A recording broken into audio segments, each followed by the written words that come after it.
So who's a lucky boy? Well, that'd be me, because I've just taken delivery of a brand new Isuzu DMAX, an LS-M, and I've paid good money for it. Why? Because I like Isuzus. They're tough trucks. So after you've bought your new four-wheel drive, what do you do with it? Well, obviously you go four-wheel driving in it, but before we get to the driving part, we've got to put a whole bunch of accessories on this. This car is going to be resplendent in all sorts of really cool gear that's going to make it work really well out in the bush. I can't wait to get stuck into the build.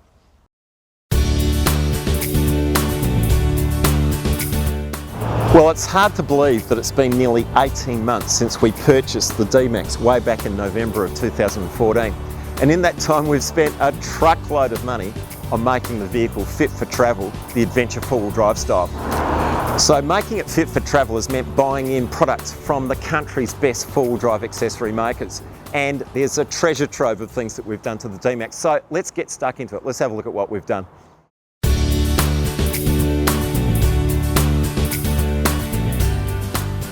You know, of the four-wheel drive owners that are out there in Australia, 90% don't go bush.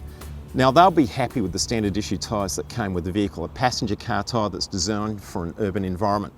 But for we in the 10% group, we'll need to purchase something that's a bit stronger, a bit more dedicated to the sort of road surface and track surfaces we're going to be driving on.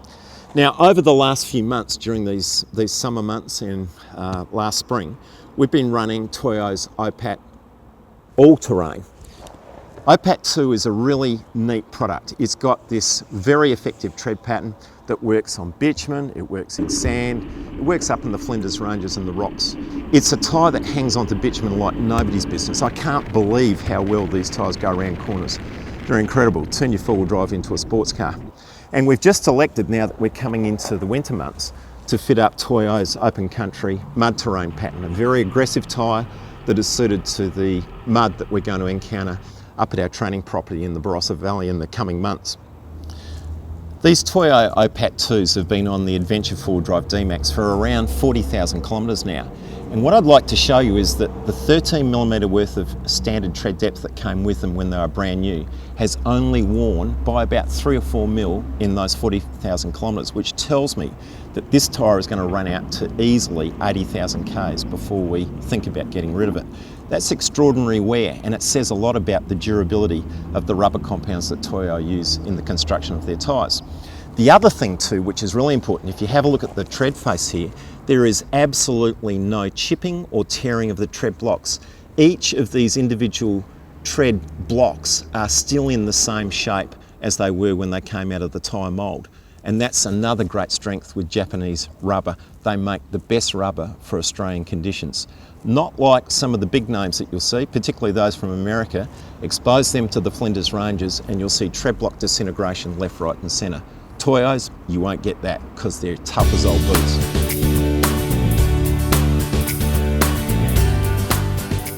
Now, I'm lucky enough to have two sets of wheels, a 16-inch set of wheels, these fabulous CSA Raptors, and also a 17-inch set of wheels, the CSA Granites, and they're fitted up with different patterns.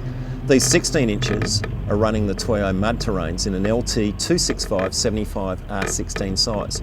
But the really important thing for me is the load index, and that is this number up here.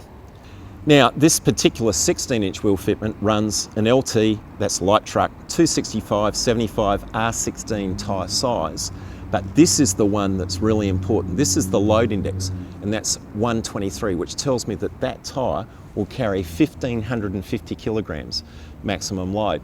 Now, if you consider the original tyres on this vehicle only had a 110 load index, we're something like 45 to 50% stronger in the carcass of this tyre compared to the standard tyre. What does that mean? Simply, it'll make you puncture proof. So if you're looking for a new set of tyres, I would always argue, try and shop for a minimum load index of 120, that's 1,400 kilograms. You aim for a 120 minimum, you'll get a tyre that's got some true strength and you won't have problems out in the outback, stuck on the side of the road swinging a wheel brace. Trust me, it does work.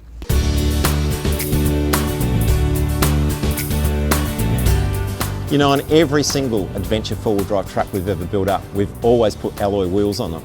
And that might fly in the face of conventional wisdom. A lot of people reckon that alloys are no good. They bend up real easy and steels are better. Well, I don't buy that. The thing I don't like about steel wheels is that they are heavy. And when you've got that wheel assembly plus a heavy light truck tyre on there, there's a lot of unsprung mass that's got to be supported by the suspension. And on a deeply corrugated road, it's going to be pounding up and down and contributing to premature suspension failure. Not so in our case because we're running ARB's Old Man Emu suspension system, but we reckon that CSA alloy wheels are some of the best wheels in the country. This Raptor pattern is my absolute favourite. It's black, it looks sexy, it's really good. We also run their granite pattern as well on our all-terrain tyres. But fitting up a set of alloy wheels to your vehicle will make a massive amount of difference to the way it steers, how it handles and how it copes with corrugations, and I'd recommend them to you as well.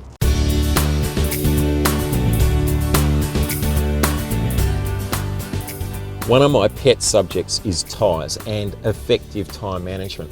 I see so many people wearing tyres out way ahead of their time through overinflation because of poor advice or some other misguided thinking.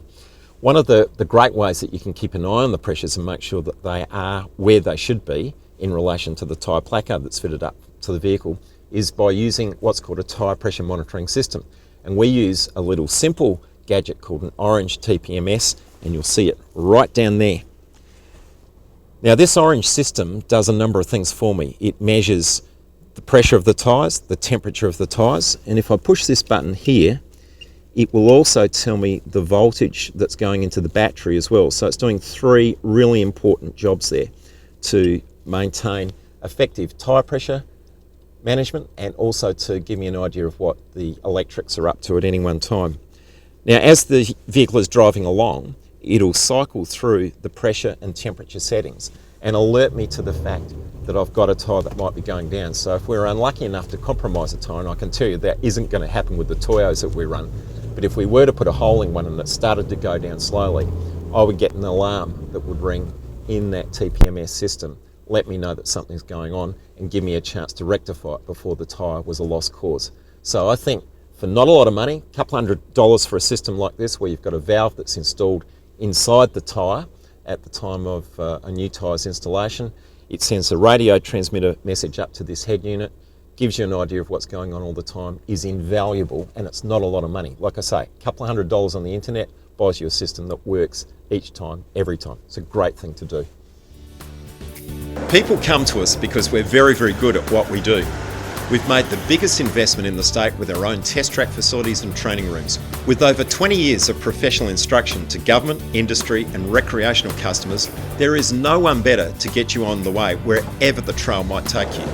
Call Adventure 4-Wheel Drive on 08 8342 0202 or visit our website at adventure4wd.com.au.